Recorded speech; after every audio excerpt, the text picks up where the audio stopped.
Ladies and gentlemen, thank you for tuning on back to the Double RT Boxing Show.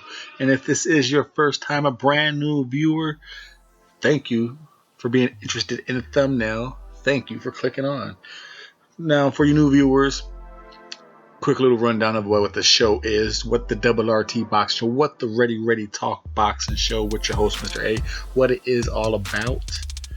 We talk about the best versus the best fight the best. On this show, that lingo, that phrase means number 1 through 15. Whatever you think about them is what you think about them.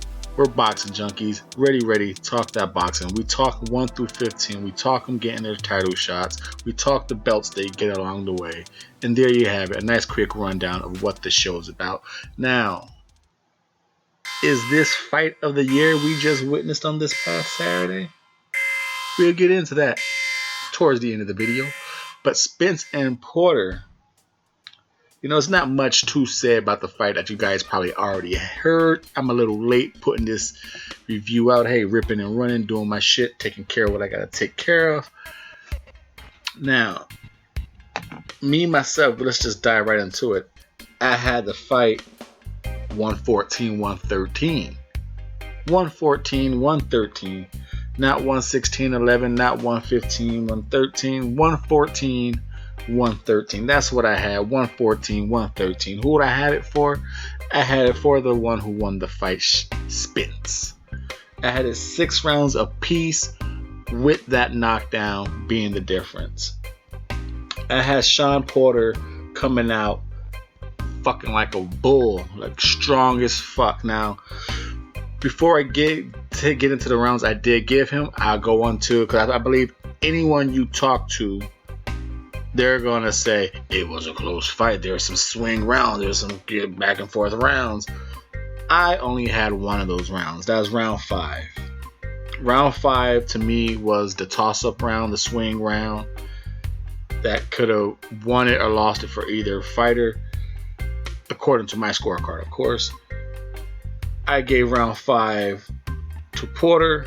I thought he did most of the first half of the fight, because these guys, they both beat the shit out of each other.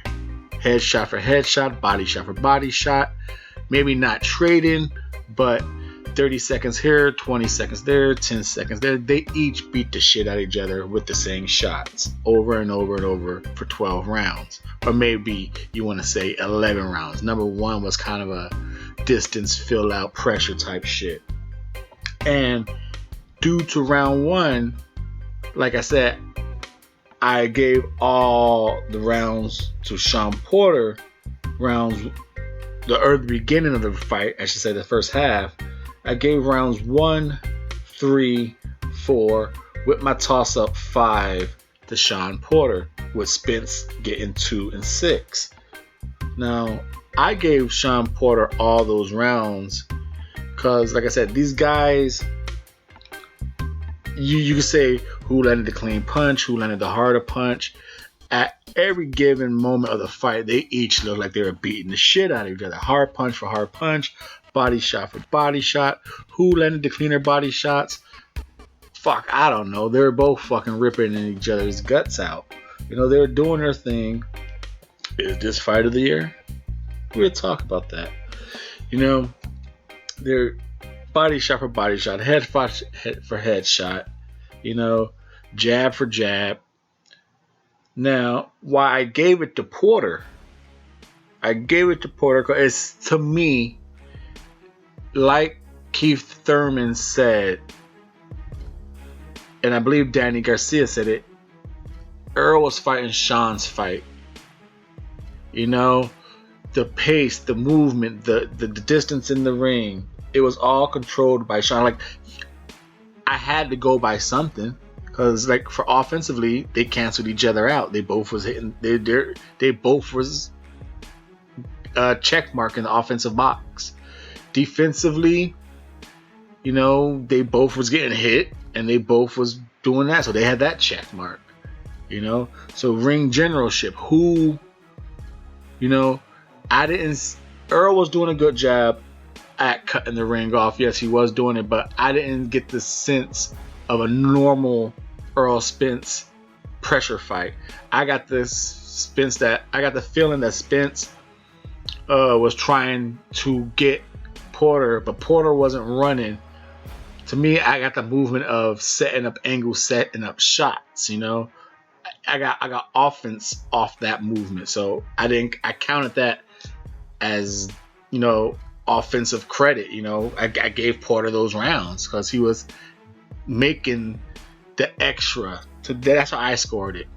Because everything else, these guys was canceled out. It was Porter's fight that first half, and then like I said, I gave round 6 to Spence. 7 I gave to Sean. Sean came out pretty fast in that round 7. Then 8 was a dominant round for Spence. 9 for Porter, and then from 10 on out, it became the Spence show. We know what happened in the 11th round, but starting from like round 6, you slowly saw the momentum. What I was talking about in Sean Porter moving and controlling the distance, you slowly started to see right in front of Erroll. You know, Erroll was able to start backing him up to the ropes more, making him go into more exchanges. It wasn't such a, you know, Sean wasn't moving as much.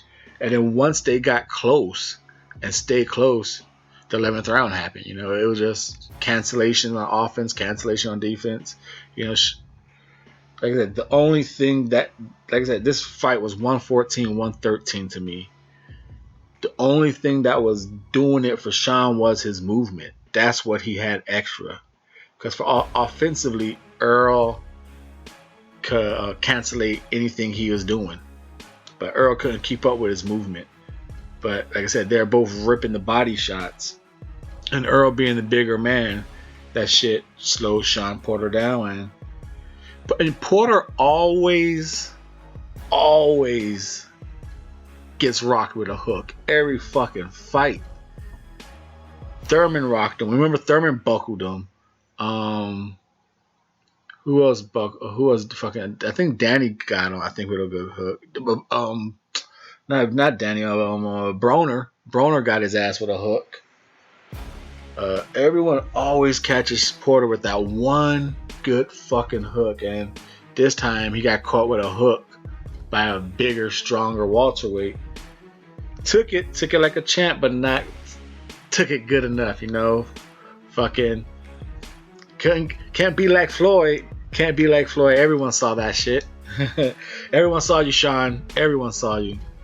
So that right there, that little knuckle on the ground was the difference.